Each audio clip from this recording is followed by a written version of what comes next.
C'est Hamou? Merci. Oui, Oui, oui, vous m'entendez? oui, on vous entend très bien. Voilà.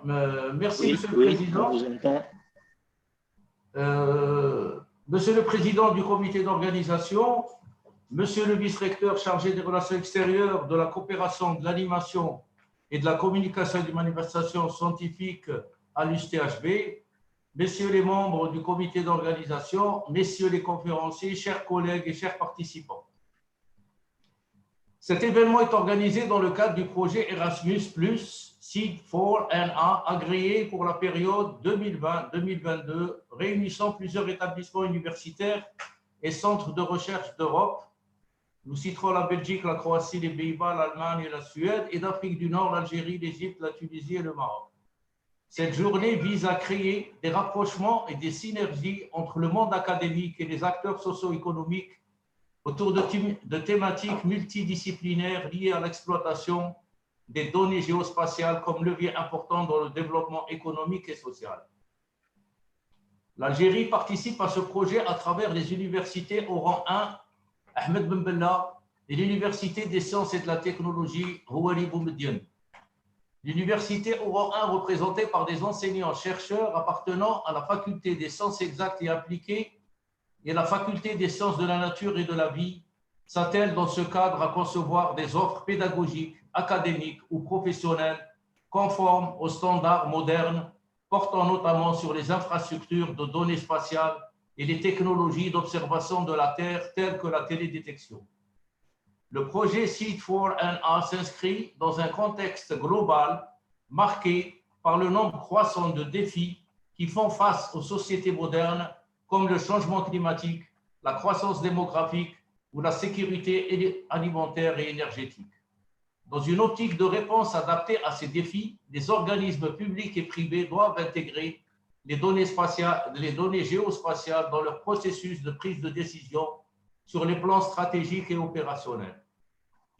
Une exploitation efficiente de ce type de données requiert à la fois leur facilité d'accès et des processus flexibles et normalisés permettant leur dissémination et échange. Les infrastructures de données spatiales qui constituent des plateformes numériques de partage et de réutilisation des données géospatiales par les autorités publiques, le secteur privé, les chercheurs et les citoyens en général, ainsi que les technologies d'observation de la Terre, sont deux des principales sources de ces données et sont par conséquent des éléments clés dans différents secteurs économiques et sociaux. La région de l'Afrique du Nord est exposée, comme le reste de la planète, aux nombreux défis cités précédemment, mais ces technologies restent largement sous-exploitées dans les processus d'élaboration de politiques de développement et de prise de décision. Une large exploitation des données géospatiales dépend du degré de connaissance et le niveau de compétence au sein des professionnels du secteur. À cet effet, les établissements d'enseignement supérieur de ces pays doivent acquérir les savoirs et les capacités nécessaires pour offrir à leurs étudiants et aux cadres professionnels en général des formations modernes contribuant à élargir l'expertise nationale dans ce domaine. En résumé, le projet Seed4NA vise à, premièrement, développer les connaissances et les compétences nécessaires dans le domaine des SDI et d'observation de la Terre dans les universités partenaires. Deuxièmement, de contribuer à introduire des contenus pédagogiques de haut niveau délivrés selon les approches modernes dans les disciplines de l'ingénierie, de l'agriculture et du développement forestier. Troisièmement, d'implémenter des offres de formation continue destinées aux professionnels. Quatrièmement, d'assister les universités partenaires au développement des SDI dans leurs pays respectifs. Cinquièmement, établir un réseau d'experts dans les pays partenaires afin de promouvoir la formation et l'usage de ces technologies.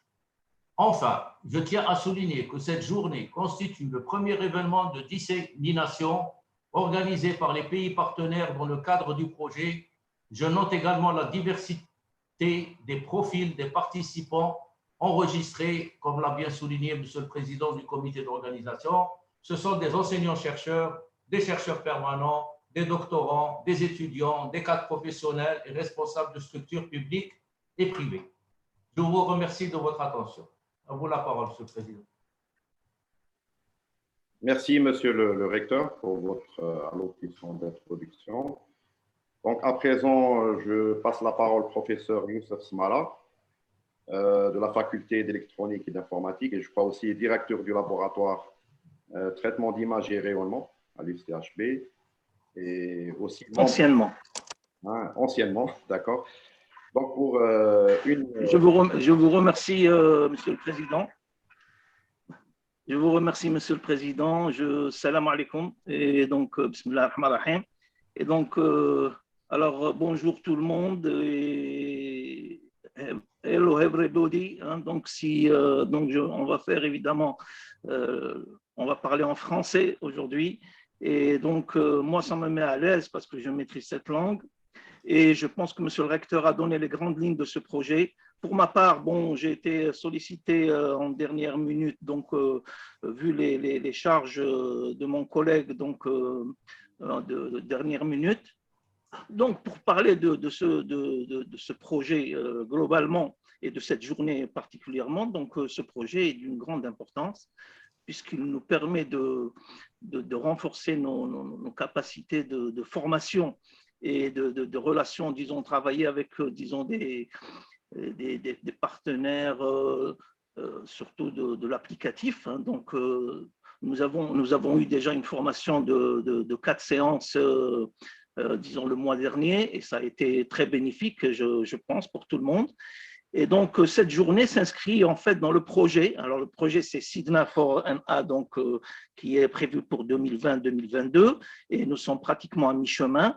Et disons, j'ai remarqué dans ce projet un certain dynamisme et donc, de la part donc, des partenaires européens et de la part donc, des partenaires, donc, disons, de l'Afrique du Nord, tunisiens, marocains, égyptiens et algériens. Et donc, tout cela s'inscrit en fin de compte dans l'information spatiale. L'information spatiale, son importance n'est pas disons, à démontrer. Elle est fondamentale dans tous les domaines. Donc, vous ouvrez votre portable, vous avez la localisation. Il s'insère dans tous les domaines. Donc, à partir de là, ceci, donc, au niveau de la géolocalisation et au niveau surtout donc, de la maîtrise donc, de la donnée géospatiale au niveau de tous les domaines. C'est-à-dire, ça nous donne des informations spatiales et par conséquent, une connaissance particulière au niveau de la démographie, de la production, de beaucoup de domaines. Donc, c'est une information qui est essentielle. Et là, donc, je pense que ce projet est essentiel de par justement l'aspect abordé, d'accord. Et donc cette journée, donc moi je dis que franchement, ça a été une très bonne initiative de la part de Mejdi et de Assia, donc d'organiser cette journée. Pourquoi? Parce qu'elle nous permet d'abord disons, de relier un peu l'aspect, disons, algérien, et donc au niveau académique et surtout au niveau donc applicatif et partenaire. Donc il y a des partenaires donc d'ordre public et d'ordre privé pour l'après-midi, Inch'Allah. Et je pense que cela est fondamental. Pourquoi? Parce que l'application ne peut pas rester au niveau académique seulement. Donc, il nous faut absolument déplacer disons, l'importance de l'information géographique vers le partenaire utilisateur. C'est lui qui va en bénéficier en premier lieu. Et, disons, cette journée est très bénéfique dans la mesure où, justement, elle permet de renforcer tous ces liens. Et j'espère, personnellement, moi qui suis dans ce domaine depuis plus de 30 ans, ça me fait très plaisir d'être pour une fois, donc, disons, je vois que, disons, l'avenir de l'information géographique et l'information spatiale est en bonne voie. Pourquoi? Parce que l'information n'était pas, disons, dans les années précédentes, elle était importante, mais elle n'était pas considérée à sa juste importance. Donc, moi, je dis pour cette journée et pour, disons, un plein succès, je souhaite un plein succès à cette journée, évidemment un plein succès à tout le projet. Et malgré disons, le fait que nous travaillons, alors, disons que le fait de travailler à distance, ça a, disons, deux aspects. C'est une contrainte parce que ça ne nous permet pas de le voir directement, mais c'est un avantage parce que ça permet de relier pas mal de personnes qui, en présentiel, n'étaient pas, disons, évidents. Donc, je pense qu'il faut profiter de cette aubaine. Alors, j'espère que la connexion sera très bonne pour que nous puissions assister à toute cette journée. Et donc, franchement, personnellement, alors, sur le plan de l'USTHB, ça nous a permis de relier 3 facultés qui étaient un peu dans le domaine. Nous, faculté d'électronique, évidemment, on va se demander pourquoi. Bon, nous avons commencé en fait par le traitement d'image et donc nous avons abordé dans les années 80 déjà l'aspect satellitaire et l'aspect télédétection, et nous avons 2 facultés, donc les sciences de la Terre et de biologie, qui sont évidemment des partenaires importants. Et donc le fait de travailler ensemble, moi je trouve que c'est une très bonne chose. Et nous avons donc pour chapeauter le projet de l'USTHB, donc nous avons une très bonne équipe, hein, donc Assia, donc Madame Oukil, Madame Khaddam, Madame Warzeddin, Madame Bouchmar. C'est une très bonne équipe et donc en association évidemment avec mes collègues, donc Hamoudi et Monsieur Hirash. Donc je pense, je souhaite personnellement tout le succès à cette journée d'abord et à tout le projet. Et moi personnellement, je suis convaincu de la nécessité de faire réussir ce projet. Et grâce à l'énergie que nous mettrons et grâce évidemment à l'apport que nous donnerons de nos collègues étrangers, vu leur expérience, vu leur recul vis-à-vis de ce domaine. Et je vous remercie de votre attention et je souhaite bonne journée à toutes nos amis qui vont nous faire des présentations durant toute la journée. Je vous remercie beaucoup de m'avoir donné la parole. Merci beaucoup, Misty. Voilà. Merci, Youssef. Pour votre allocution d'introduction qui a bien résumé les enjeux et aussi la dynamique du projet. Et donc, à présent, pour ouvrir, on va dire, solennellement la journée, je repasse la parole à Monsieur le recteur, professeur Ahmed Hamou.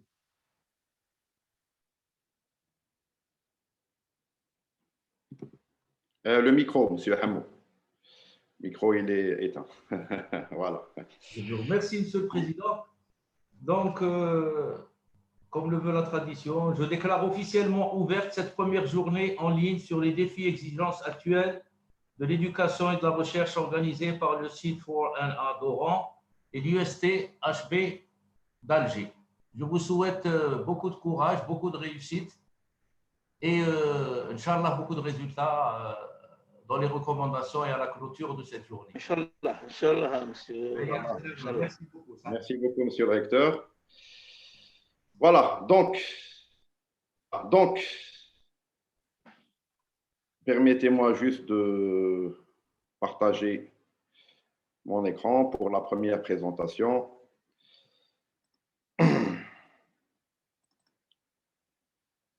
Voilà, donc j'espère que les slides sont visibles, que vous m'entendez bien, vous avez une bonne qualité de réception. J'invite seulement les gens pour avoir une bonne qualité de réception toute la journée,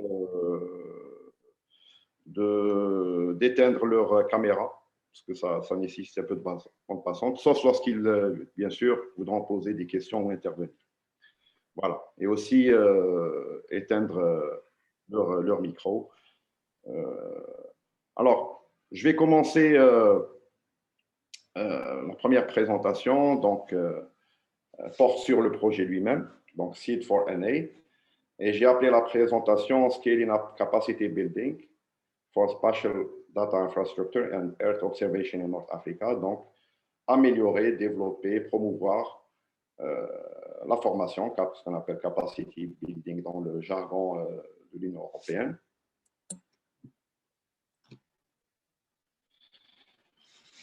Donc, le plan de cette intervention, d'abord, un point de vue global sur l'information géospatiale, les objectifs et les motivations du projet, Et puis, je vais dérouler quelques activités importantes du projet en cours ou qui se sont déjà achevées.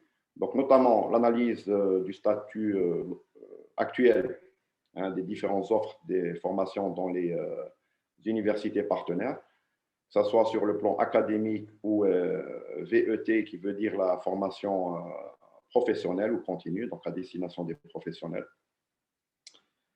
Après, je vais parler du design, donc la conception d'un curriculum, donc d'un parcours de formation dans le cadre du projet. Puis, les activités qui concernent nouer des partenariats, rapprochement avec les partenaires socio-économiques, ce qu'on appelle en anglais stakeholder engagement. Et puis aussi une composante très, très importante dans le projet qui est l'assurance qualité. Voilà, donc avant de parler du projet lui-même, permettez-moi de situer un petit peu la thématique du projet dans un contexte global. Et pour cela, je crois qu'il n'y a pas mieux que reprendre quelques extraits d'un document très important qui est de l'UNGJM, qui est le groupe d'experts des Nations Unies autour de ces questions, qui est en fait une feuille de route. Donc, le document s'appelle Strategic Guide to Develop and Strengthen National Geospatial Information Management, qui est en fait une feuille de route dans le cadre du framework IGIF, feuille de route d'une ampleur mondiale, hein, c'est-à-dire il y a beaucoup de pays participants, qui consiste simplement à développer une stratégie et des approches pour promouvoir l'utilisation de l'information géospatiale. Et l'Algérie en particulier est très active dans ce groupe à travers le sous-comité arabe et le sous-comité Afrique. Donc, j'aurai l'occasion de revenir sur ça. Alors, j'ai repris tel quel des extraits de ce document. D'abord, il y a une dicton très célèbre qui dit que tout ce qui se passe, forcément se passe quelque part. Et donc, même avant l'ère numérique, pendant des siècles, les cartes ont été utilisées, la cartographie a été utilisée pour des applications défense, commerce, navigation, ressources, management des ressources et des territoires, planification des infrastructures, etc.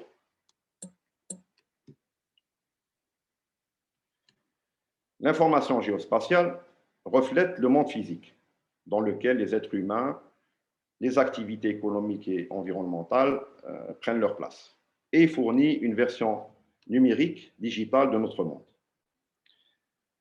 Troisièmement, on peut considérer l'information géospatiale comme une sorte de monnaie nationale qui permet de construire, d'établir des processus de prise de décision basés sur les réalités, sur les faits, ce qu'on appelle evidence-based decision making en anglais. C'est un composant critique de l'infrastructure nationale et de l'économie de savoir qui permet de fournir une multitude, une variété de services gouvernementaux ou particuliers qui contribuent à la croissance économique, à la sécurité nationale, au développement durable et à la prospérité en général. On appelle une nation, un pays geospatially enabled, c'est-à-dire doté de capacités géospatiales. C'est un pays qui partage, intègre et utilise une large variété de données pour atteindre des bénéfices, des bienfaits sociaux, économiques et environnementaux. Cependant, et ça c'est la constatation de l'UNGJM, il y a encore une absence ou un manque de conscience et de compréhension considérable sur le rôle vital et intégratif de l'information géospatiale et toutes les architectures associées, notamment ce qu'on appelle les infrastructures de données spatiales, comme élément important au développement national. Deuxième slide, je vais simplement, je pense que c'est utile de définir exactement ce qu'on entend par SDI, parce que c'est un concept qui est souvent méconnu ou abstrait pour beaucoup de gens.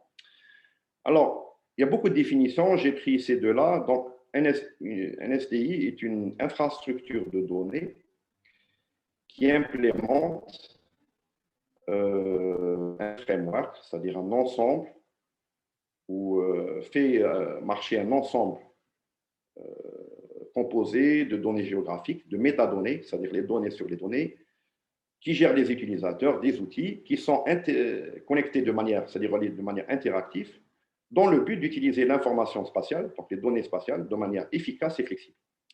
Une autre définition du Hakoun qui dit qu'un SDI est une série d'agreements, c'est-à-dire d'arrangements ou d'accords coordonnés sur les standards technologiques, institutionnels aussi et politiques, donc point de vue législatif et aussi de la régulation, qui permettent la découverte et l'utilisation de l'information géospatiale par les utilisateurs et pour des besoins qui ne sont pas forcément ceux pour lesquels ces informations ont été créées. Deuxième concept important de projet, mais ça je crois que ce est plus connu, c'est tout ce qui concerne l'observation de la Terre, ou des fois on appelle ça simplement télédétection, qui consiste simplement à rassembler des informations collecter des informations sur les systèmes physiques, chimiques, biologiques de la planète Terre et peut être utilisé ou peut être réalisé soit par la technologie de télédétection ou par des techniques basées sur le sol. Et en fait, l'observation de la Terre est utilisée pour superviser et évaluer le statut et les changements dans les environnements naturels et aussi construits, c'est-à-dire artificiels, sur la planète. Voilà, donc après cette petite introduction, maintenant je reviens sur le projet lui-même. Donc, comme ça a été introduit par M.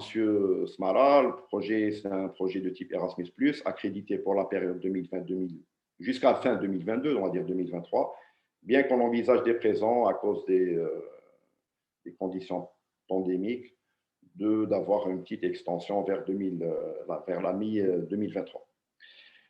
Les deux objectifs principaux du projet, c'est d'améliorer la qualité de la formation supérieure dans les domaines des SDI et d'observation de la Terre, et puis améliorer sa pertinence par rapport au marché de travail et la société en améliorant les niveaux de compétences à travers le développement de curricula, c'est-à-dire de programmes d'offres de formation qui soient de nouvelles et qui soient aussi innovantes. Le consortium du projet est composé de 14 partenaires. Donc, nous avons 5 partenaires européens, 4 universités et une compagnie qui est basée en Suède, Novogit. Du côté Afrique du Nord, donc Maghreb plus Égypte, donc les universités sont données dans l'ordre de leur numérotation. Donc, nous avons 2 universités de l'Égypte, 2 universités du Maroc, 2 universités de Tunis, plus un centre régional de télédétection, et les 2 partenaires algériens. Et donc, nous avons ensemble 12 partenaires HEI, c'est-à-dire les universités, établissements supérieurs, et 2 partenaires non académiques qui permettent de rajouter des compétences, une expertise spécifique au consortium. Alors, le projet part d'une analyse des besoins, qui a été fait lors de la formulation du projet lui-même. Premièrement, on constate une utilisation très limitée des technologies EO and SIG, Geographic Information System, en Afrique du Nord, dans des domaines comme l'environnement, le climat, la gestion des eaux, etc. Donc, une priorité est le développement des systèmes GIS et d'observation de la Terre en phase avec les technologies, donc je parle notamment des technologies dans le domaine IT, actuelles et futures. Et ça, c'est un point important parce qu'en fait, une manière de rattraper le retard, ce n'est pas juste de refaire tout ce que les pays avancés ont fait avant nous, mais justement d'utiliser les moyens actuels qui sont offerts à l'IT, qui permettent d'accélérer ce développement. Par exemple, les technologies liées au cloud, liées au big data, liées à l'IoT, l'Internet of Things, etc. Donc ça, c'est vraiment des éléments qui permettent de favoriser, s'ils sont utilisés de manière efficace, de favoriser un développement rapide de ces technologies. L'utilisation et l'installation de plateformes SDI et IO ne sont pas encore des pratiques courantes, pour plusieurs raisons, notamment le savoir, les compétences qui permettent de développer, maintenir et exploiter ces infrastructures est encore relativement faible. Mais ce n'est pas l'unique raison. Moi, je reprends certains points qui ont été mentionnés dans le document de proposition de projet, mais comme on le verra plus tard, c'est le problème de compétences ou n'est pas la seule raison. Hein. Alors, de manière, si on regarde les choses pays par pays, il y a beaucoup de similitudes. Donc, si on regarde l'Égypte, quelques constatations. Il n'y a pas de programme undergraduate, c'est-à-dire niveau licence, sur l'observation de la Terre et SDI dans le domaine de l'agriculture, l'IT et l'engineering. Les cours ou les formations liées au SDI et IO appartiennent plutôt dans le domaine ou sont programmés plutôt dans le domaine de géographie. Teaching et learning en GI, c'est aussi utilisé et proposé dans le domaine du vocational training, de formation professionnelle. Et donc aussi, il y a un problème de manque d'enseignants bien formés dans certaines thématiques. Pour le Maroc, les constatations, c'est qu'il y a une certaine insuffisance d'éducation, enfin de formation dans le niveau master, STI et IO. Il y a des offres VET qui existent, Vocational Training, sur ces thématiques, notamment dans l'administration publique.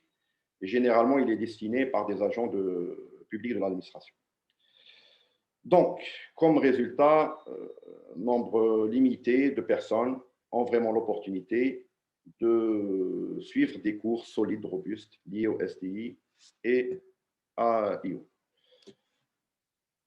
En Tunisie, il y a aussi constaté un certain manque d'insuffisance de compétences pour prendre avantage de ces données dans les processus de prise de décision et de développement de produits.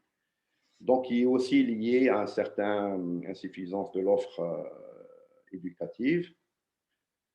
Le pays progresse, c'est-à-dire il est actif dans le domaine de l'implémentation et de l'initiative et de plateformes pour le partage et la promotion de l'utilisation des données géospatiales. Et enfin, en Algérie, on peut dire qu'il y a aussi un constat qui peut être similaire. C'est-à-dire, il y a beaucoup d'offres en Algérie comme d'autres dans les pays, c'est-à-dire il y a beaucoup d'offres qui existent sur l'information géospatiale. Maintenant, les cours qui adressent les SDI et l'observation des détails en détail sont pas forcément nombreux. L'Algérie, on peut constater aussi qu'il y a une implication de tout le secteur de recherche et développement éducatif, notamment, dans le développement et l'implémentation d'un SDI national. Donc, j'aurai l'occasion de revenir sur ça plus tard. Et il est reconnu que le développement et la promotion des SDI nécessitent certaines compétences qui ne sont pas forcément fournies ou proposées par les offres de formation actuelles, que ce soit sur le plan académique ou sur le plan professionnel. Voilà, donc, si on peut résumer un petit peu ces différents points, on peut dire que les offres de formation actuelles en Afrique du Nord contiennent déjà des éléments sur les sciences d'information géographique, géospatiale, et les sciences et les technologies. Cependant, une modernisation systématique de ces offres de formation et leur développement pour répondre ou pour adhérer à des approches et des techniques nouvelles. Aussi, les derniers concepts en termes de collection, management, dissémination spatiale, etc., qui sont des thématiques qui englobent plusieurs thématiques, plusieurs disciplines et aussi plusieurs types d'applications. Donc, il y a des besoins dans ce sens. Donc, l'offre de formation, que ce soit au niveau académique ou au niveau professionnel, doit suivre ces développements pour répondre aux aspects technologiques qui permettent de construire et maintenir ces infrastructures de données et aussi pour aider à résoudre les problèmes et défis du monde réel, notamment dans ces pays. Le projet s'inspire aussi de certaines expériences qui ont connu beaucoup de succès en Europe, dans l'Union européenne, notamment autour du SDI. Et donc, pour construire une infrastructure de données riche, différents aspects doivent être couverts et analysés. Donc, les données, les métadonnées, les technologies, les standards, mais aussi quelque chose dont on ne parle pas souvent, pas que l'aspect technique dans le SDI, il y a tout l'aspect légal, législatif et institutionnel, c'est-à-dire qui permet ou qui favorise l'ouverture et le partage des données. Comme vous savez, les SDI, ce n'est pas une fin en soi. Hein, donc, le but, c'est justement offrir une plateforme qui permet des gens de développer des idées, de construire des produits.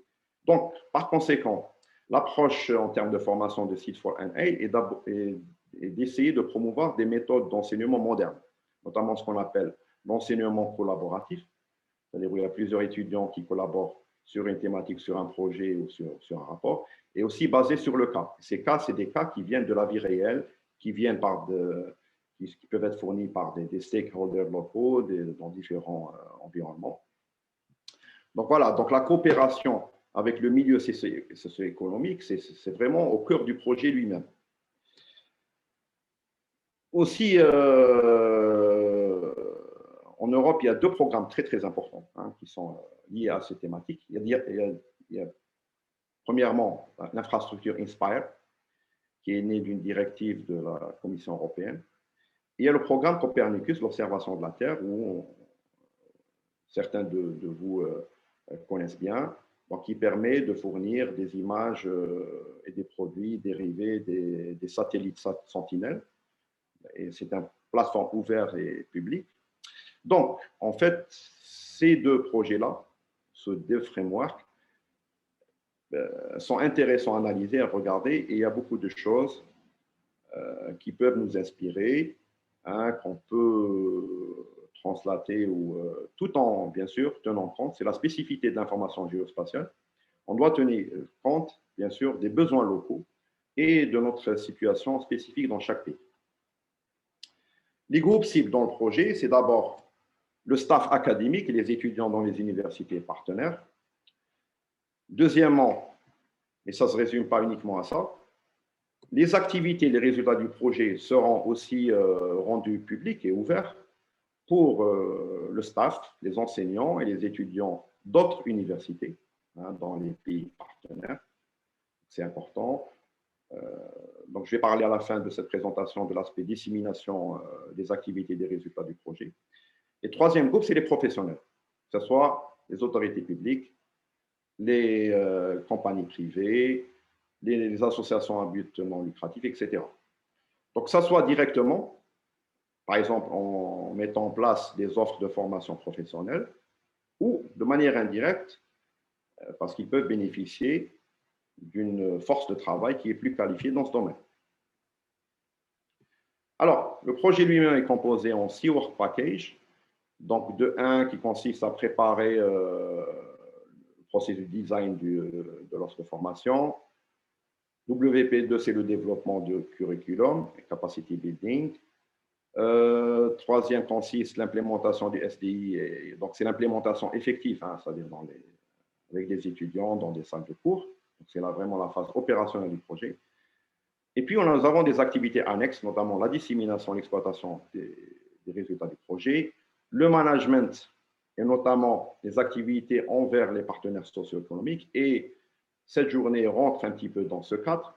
Et puis aussi un composant important qui est l'assurance qualité. Alors, je ne vais pas présenter les work packages dans l'ordre, de manière chronologique. Je vais me focaliser sur les activités les plus importantes, notamment celles qui ont été réalisées. Donc, premièrement, par rapport aux préparations du processus de conception du curriculum, les objectifs opérationnels, c'est d'analyser ce qui existe déjà dans les pays partenaires, les universités partenaires dans ce domaine, et en parallèle, analyser, collecter le matériel, c'est-à-dire les supports de cours et tous les matériels annexes qui existent déjà dans ce qu'on appelle les program countries, c'est-à-dire les 4 pays, les 4 universités européennes qui sont partenaires.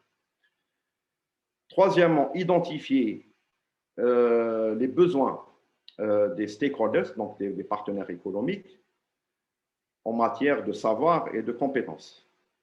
Et aussi, donc, quatrième point, c'est de concevoir donc, une offre de formation en SDI, observation de la Terre, en faisant une petite différence entre les domaines d'ingénierie et entre le domaine d'agriculture et le domaine forestier. Voilà, donc le work package lui-même est divisé en 4 tasks. 3 tasks ont déjà été finalisées et la 4e est en cours. Donc maintenant, sur le premier point, sur la situation actuelle dans les universités partenaires. Donc, de manière méthodologique, il y a eu des questionnaires qui ont été complétés par tous les partenaires sur ce qui existe déjà. Et donc, on a suivi une méthodologie qui a montré ces résultats dans d'autres projets Erasmus, comme Best SDI ou Spider. Alors, en fait, chaque tâche du projet obéit à ce qu'on appelle Logical Framework Matrix, c'est-à-dire l'output, ce qu'on attend, l'indicateur de progrès et comment ces indicateurs vont être mesurés. Mais ça je reviendrai sur la dernière partie, sur l'assurance qualité. Donc, voici quelques résultats de cette étude sur les cours et l'offre de formation existante dans les universités partenaires. Donc, nous constatons qu'il y a une répartition, la plupart des cours sont donnés au niveau master, à peu près 59%. On remarque peu de cours dans ce qu'on appelle LLL, Lifelong Learning, c'est-à-dire les modules de programme de formation à la carte, et aussi dans le programme de post-graduation. Mais ça implique uniquement les universités partenaires. Je ne vais pas extrapoler, ce n'est pas une situation générale, c'est par rapport à ce qui existe. Aussi, par rapport au format d'enseignement, et ça, c'était un petit peu pré-Covid, c'est pas vraiment, peut-être la situation a changé depuis. Alors, le format de teaching, c'est lecteur, c'est donc les cours, des DTP, etc. Et puis, le format aussi de learning matériel. Donc, on voit finalement, c'est des choses se font de manière assez classique. Alors, je ne vais pas trop m'étaler sur les résultats, simplement, je vous signale, et c'est le cas pour d'autres délivrables du projet, tous les documents du projet seront à un moment donné accessibles sur le site de Seed4NA, notamment celui-là. Bien sûr, après avoir passé une phase de reviewing et validation par le Project Management Board. Mais au final, vous aurez peut-être accès dans 1 mois ou 2 mois à tous ces documents qui résument ces points. Alors, maintenant sur l'aspect existant dans les pays Program Countries, donc en Europe. Donc, nous avons eu 59 réponses, donc 59 cours, qui sont plus ou moins distribués de manière uniforme entre les niveaux bachelor, donc licence et master, à peu près 50-50. 17 cours sont complètement enseignés en anglais, sachant qu'aucune de ces pays n'est complètement anglophone, ils ont leur propre langue. Notamment donc, des cours qui viennent de l'université de Leuven, KU Leuven, de Twente, de Zagreb, Croatie et de Bochum en Allemagne. Donc, ce n'est pas très visible ici, mais simplement, il y a un tableau qui résume pour chaque cours, donc les lignes, c'est le cours, quels sont les aspects qui sont abordés par rapport aux aspects de fondamentaux, les aspects SDI, les aspects. Donc, ça permet de bien et aussi les aspects légaux, les aspects de communication, ce qu'on appelle aussi les soft skills. Donc, il y a une catégorisation de toutes les offres de formation existantes par rapport à ces points. Et puis, il y a une fiche matière qui retrace toutes les outcomes, donc les learning objectives de la matière, les outils utilisés, un abstract, learning outcomes, c'est-à-dire qu'est-ce qu'on attend des étudiants, qu'est-ce qu'ils seront capables de faire après avoir suivi ce cours, etc., etc. Voilà. Une autre tâche très importante sur laquelle je ne vais pas trop m'attarder parce que ça fera l'objet de la présentation de mon collègue Ali Binoudine tout à l'heure, c'est un questionnaire de compétences que nous avons mené dans chaque pays partenaire. Donc, ce questionnaire a été distribué donc, à des stakeholders, donc à des entreprises partenaires socio-économiques, qu'ils soient de l'administration, du domaine privé, universitaire, centre de recherche, etc. Nous avons reçu en total 148 réponses. Et en Algérie, notamment, nous avons eu 41 réponses. Donc, 41.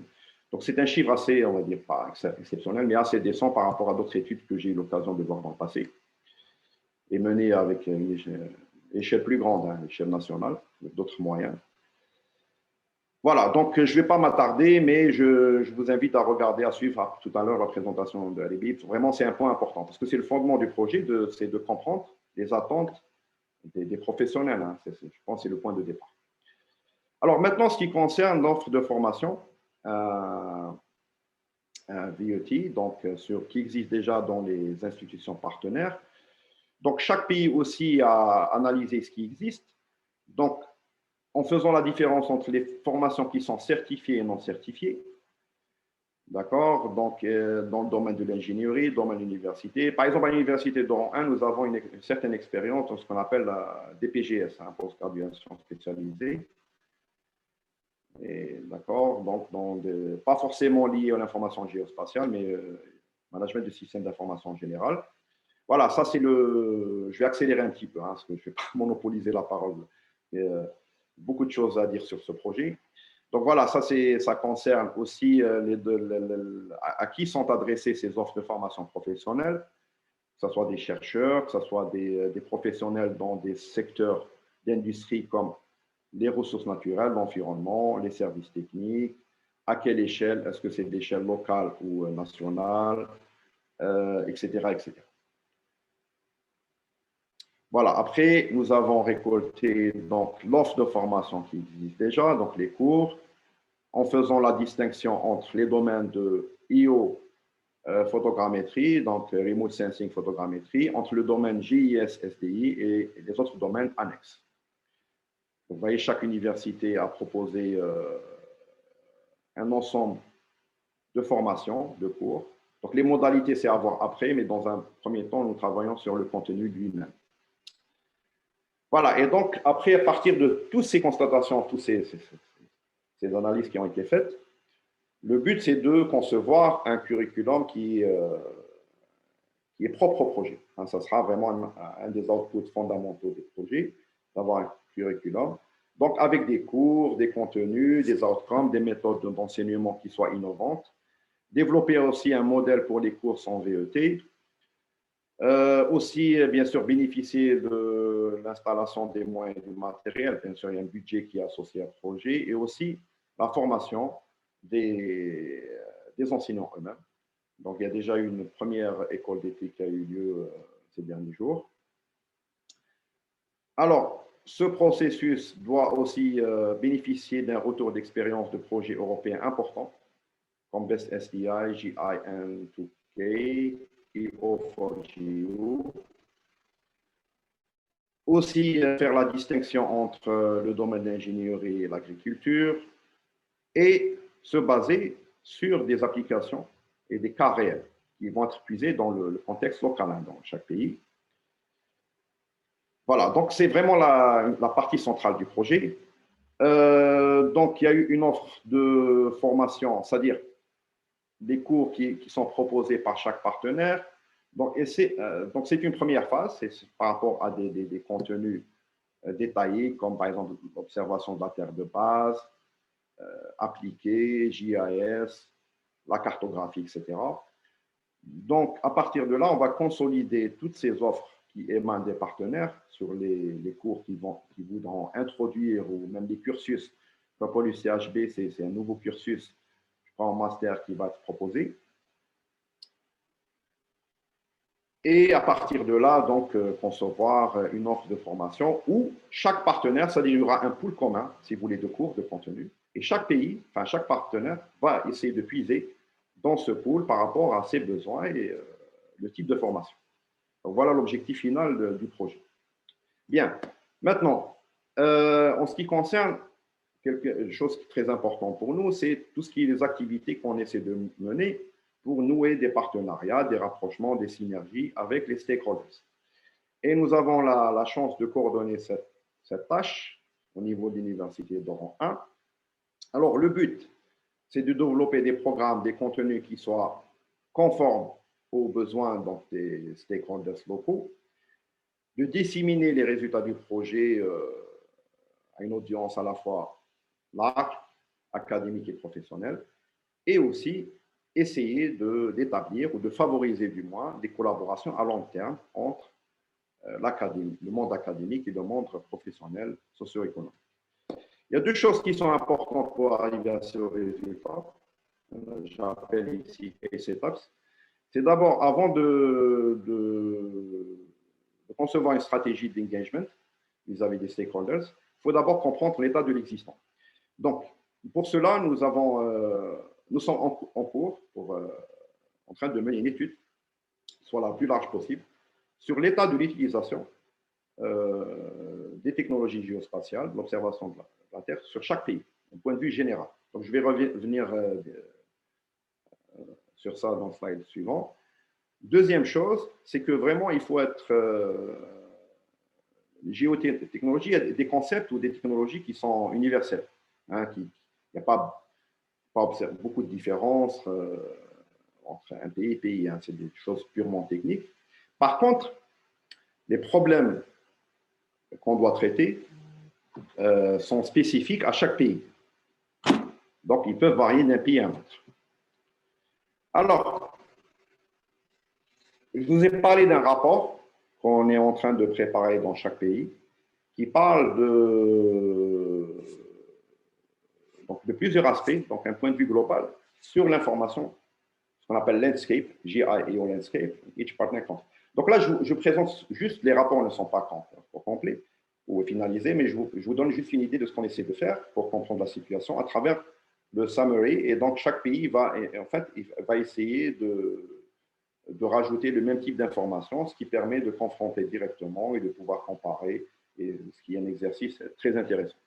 Alors, premier point, c'est sur le plan institutionnel et de gouvernance.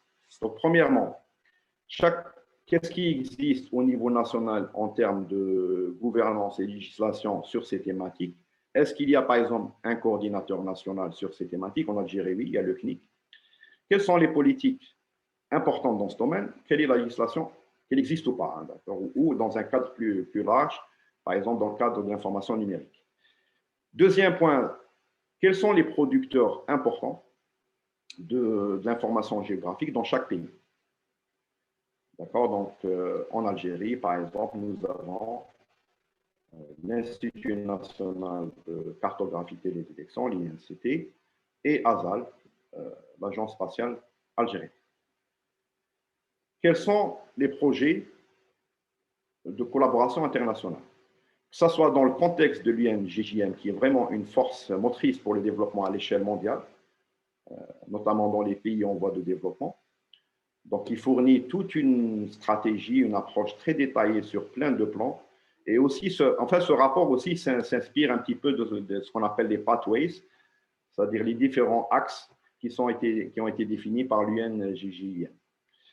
Quels sont les projets de collaboration entre les partenaires, les pays voisins, l'implication du pays dans les organes de standardisation à l'échelle internationale et les initiatives liées, et tout autre type de collaboration internationale ou même régionale, de pays ou bilatérale, de pays à pays.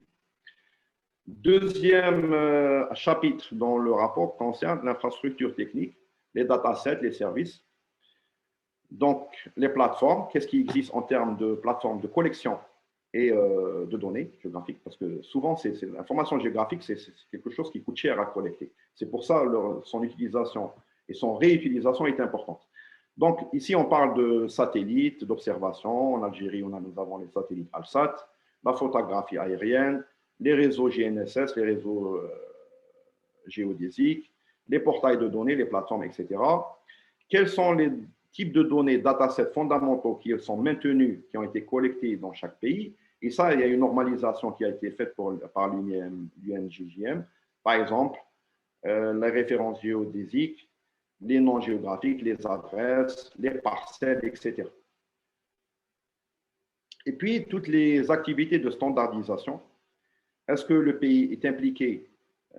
Est-ce que déjà les standards d'utilisation et une certaine utilisation et adoption des standards dans ce pays, que ce soit au niveau politique, de leadership, au niveau des workgroups, ou est-ce qu'il y a des activités qui favorisent la dissémination et les adoptions de ces standards, qui est quelque chose de fondamental pour les SDI et pour une réutilisation de l'information géospatiale.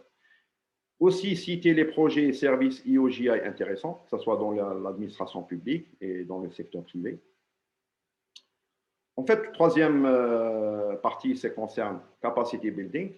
Donc, IOGI Education et Academia, donc les offres de formation dans le domaine universitaire, quelles sont les institutions actives dans ce domaine, quel est leur domaine principal d'expertise, aussi une partie sur la formation professionnelle, les fournisseurs importants en termes de vocational training. Nous aurons justement l'occasion l'après-midi de revenir sur ça avec M. Sijil Messi. La recherche et développement. Et là, on voit que notre pays est très actif dans ce domaine, parce qu'il y a beaucoup de laboratoires qui travaillent sur ça. Voilà.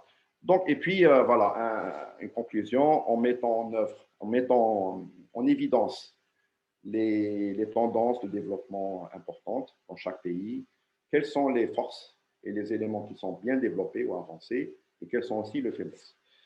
Voilà. Maintenant, en ce qui nous concerne, notre pays, l'Algérie, donc je vais pas, le rapport est assez bien avancé, donc je vais pas, enfin, peut-être on aura l'occasion, j'aurai l'occasion de vous le présenter dans un autre événement, vous donner les détails. Donc, il est encore entre l'état de draft, mais il y a déjà quelques conclusions que je peux vous annoncer, des conclusions préliminaires par rapport à nos forces un petit peu et faiblesses. Et c'est des choses, parce que c'est toujours intéressant de voir, de faire cet exercice, parce qu'il y a des choses qui ne sont pas évidentes à voir et qui pourtant sont vraiment réelles. Alors, premièrement, par rapport à notre pays, on peut dire que les dernières années ont marqué vraiment une prise de conscience, une certaine prise de conscience des autorités publiques sur le potentiel stratégique de l'information géospatiale dans le… Alors, cela est quelque chose qui témoigne de cela, c'est l'implication de l'Algérie de manière très active dans l'UNGJM Arab State, mais aussi l'initiative SDI nationale qui est en cours. Voilà. Deuxième point fort en Algérie, c'est qu'il existe des agences publiques nationales qui ont des capacités de collecte de données assez avancées. Que ce soit l'ASA, l'INCT, nous avons des moyens que peut-être tous les pays en voie de développement ne possèdent pas.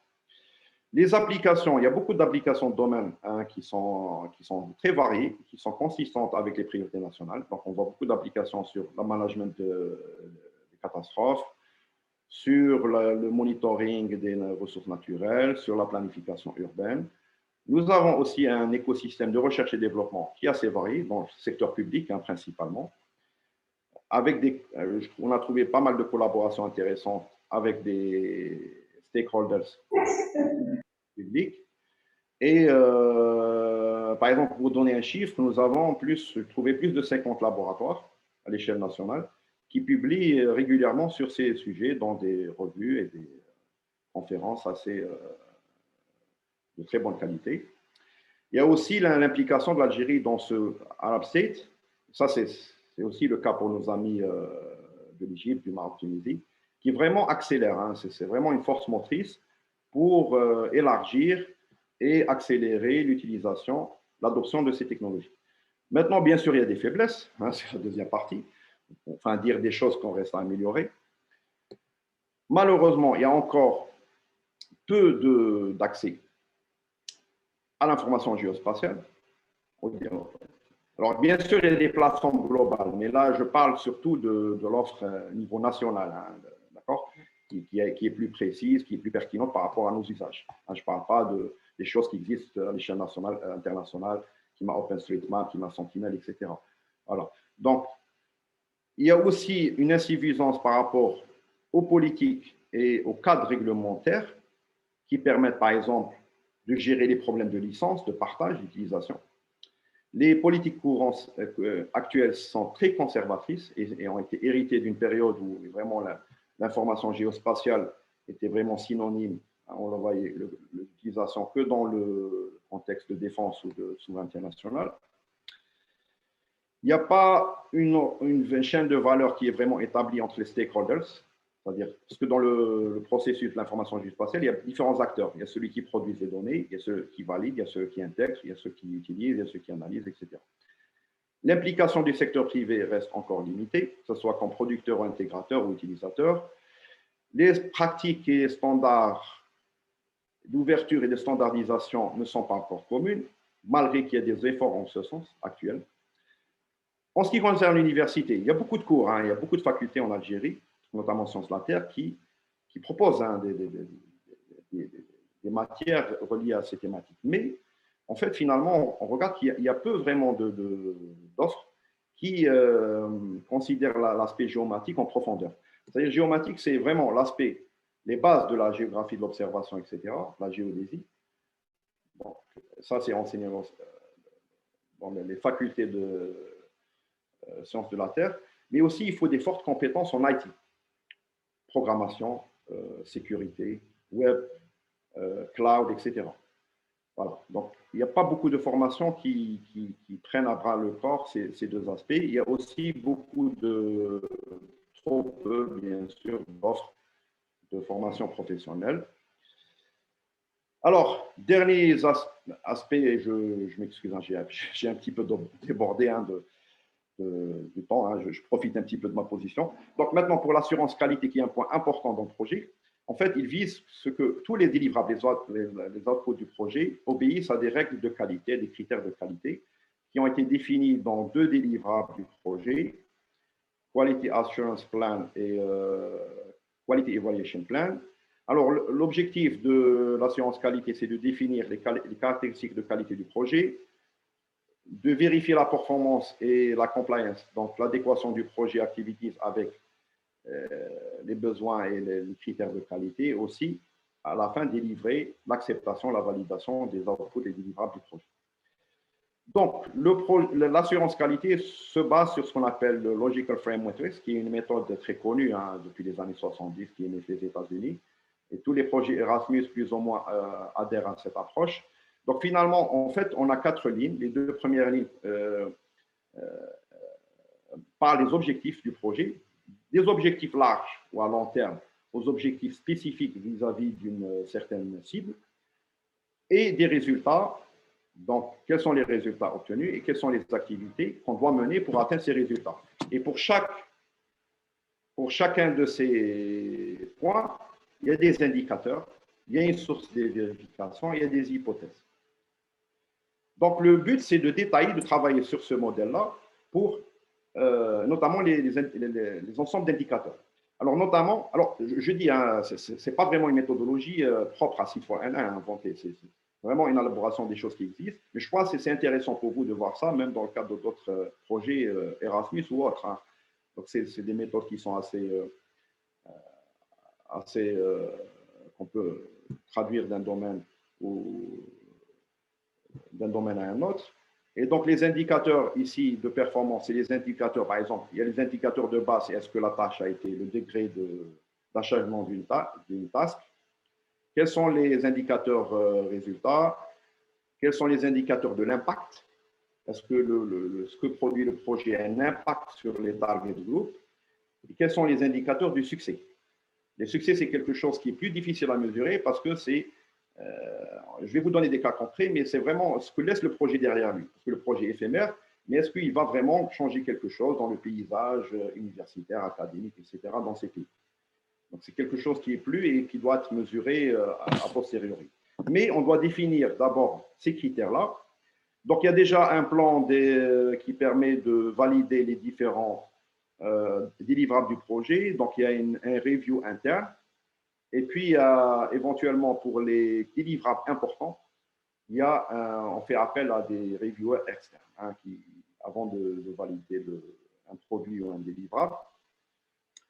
Maintenant, sur les risques, on doit définir d'abord, avant de définir les indicateurs, on doit définir quels sont les risques par rapport à la qualité. Donc, ici, pour chaque task du projet, je vais donner un exemple. Dans la tâche qui concerne à la formation des teachers dans les pays partenaires, universités partenaires, par exemple, les enseignants ne veulent pas participer à ces sessions, etc. Donc, c'est des choses comme ça qu'il faut prendre en compte dans la gestion du projet. Maintenant, il y a des objectifs plus spécifiques qui concernent tel ou tel aspect. Je vais passer ça. Alors maintenant, les indicateurs de performance, c'est par rapport à chaque output délivrable du projet. Quel est le but à atteindre? Donc, on a le type d'indicateur. Je vais prendre un exemple. Pour qu'il soit intéressant. Voilà, par exemple, qui concerne le Vocational Education Training. Donc, ça, c'est la date où cette tâche doit être réalisée. Le nombre de cours VET réalisés et la target value, c'est 3. C'est 6, pardon. Donc, 3 SDI, 3 IO. Voilà. Donc, si on n'a pas atteint ces valeurs-là, on est un petit peu au-dessous des attentes. Les indicateurs d'impact parlent plus de la relation, ce que produit les projets par rapport au target group. Donc, que ce soit les étudiants, les universités et que ce soit les professionnels. D'accord? Donc, ça, c'est aussi quelque chose d'important. Et donc, nous avons vraiment des indicateurs qualitatifs sur la progression et sur le suivi du projet. Et enfin, les indicateurs de succès, c'est quelque chose qui est plus difficile comme je vous ai dit, à chiffrer. Mais par exemple, lorsqu'on parle d'améliorer la qualité de l'éducation en SDI, etc., donc ça, c'est l'objectif de départ du projet, on peut le mesurer comme indicateur par le nombre de cours qui introduisent ces matières dans les pays, etc. Quels sont le nombre d'étudiants qui sont impliqués? Quelle est relevance, quelque chose qui est difficile à mesurer ici, quelle est la qualité et la pertinence de ces cours tels que perçus par le marché du travail? Voilà. Voilà, donc il me reste juste un slide qui parle de la dissémination du projet. Donc, il y a beaucoup d'activités de dissémination de communication. Il y a le site web. Il y a une newsletter du projet qui est éditée régulièrement. Nous avons 2 jusqu'à présent. Vous pouvez les retrouver sur le site du projet, mais je crois qu'on va monter en cadence, qui présente les partenaires, les activités actuelles, les meetings, les événements, etc. Il y a des posters et aussi le projet est présent dans les réseaux sociaux. Donc, il y a une page sur Facebook sur tout le projet. Il y a une page qui concerne l'Algérie, Twitter, LinkedIn, etc. Voilà, donc je vais conclure cette présentation. D'abord, en rappelant que Seed4NA est un projet qui vise un développement durable de capacité building, donc des capacités de formation dans le domaine GI, SD et IO, Afrique du Nord, en se basant sur des techniques de l'enseignement, des méthodes d'enseignement qui soient innovantes. Deuxième point, quelque chose de plus général, c'est que en adéquation avec l'agenda de l'UNJJM et des objectifs de développement durable qu'on appelle SDG, Seed4NA, à travers cette offre, en fait, fait la promotion de politiques de régulation qui soient effectives et flexibles, qui ont montré leur efficacité dans d'autres endroits, qui concernent la gestion de l'information spatiale, permettant un accès fluide et timely, c'est-à-dire rapide, à des données géospatiales de haute qualité, l'utilisation des standards et des plateformes ouvertes et à la fin, stimuler ou favoriser les opportunités économiques autour de toute la chaîne de développement autour du géospatial, la collection, la validation, l'augmentation, l'intégration, la maintenance, etc. Et enfin, ça a été souligné par M. Smara, vraiment un projet, une collaboration très active, il y a un échange d'expériences entre les partenaires, que ce soit entre l'Europe et l'Afrique du Nord, et aussi entre l'Afrique du Nord et les pays entre l'Afrique du Nord eux-mêmes. Et je pense que c'est quelque chose de très, très important. Et finalement, ce projet-là est vraiment tourné dès le départ vers la coopération et la dissémination avec les partenaires socio-économiques. Donc voilà, j'arrive au terme de cette présentation. J'ai largement débordé du temps que je m'ai imparti, mais je pense que c'était important pour vous d'avoir au départ une idée du cadre de cette journée qui est ce projet-là. Donc si vous avez des questions, n'hésitez pas, vous pouvez prendre la parole.